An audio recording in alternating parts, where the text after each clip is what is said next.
I'd necessarily call it a trend because all the examples that come to mind are pretty specific, but I've noticed this pattern in more recent years, where it seems like a lot of the typical power fantasy archetypes are being reimagined as commonplace. It's a process I'm just gonna label mundanification. The most obvious modern examples of this that I can think of are what My Hero Academia and One Punch Man did with superheroes, integrating them into everyday life in a way that the big two don't really do, outside of a few specific titles here and there. In those, being a hero is basically a day job, sort of like being a firefighter or a cop.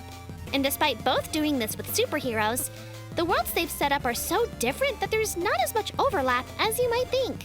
Either way, the escapist power fantasy role of superhero becomes grounded through its systemized integration into everyday life. The role is overseen by companies and government organizations, exposing the entire archetype to corporatization or bureaucratization.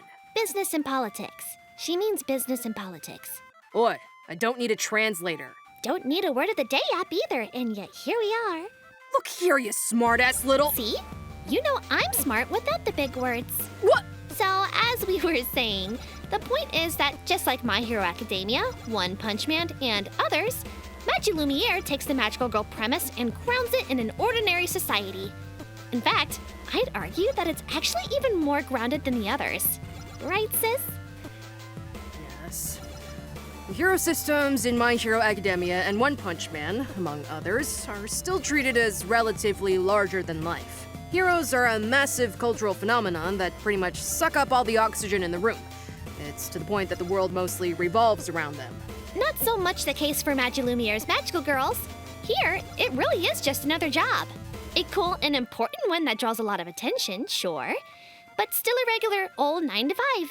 And yeah, you can get famous from doing it, but it's more like becoming an influencer who happens to be a magical girl, or becoming an influencer may be part of your job as a magical girl, depending on the company you work for.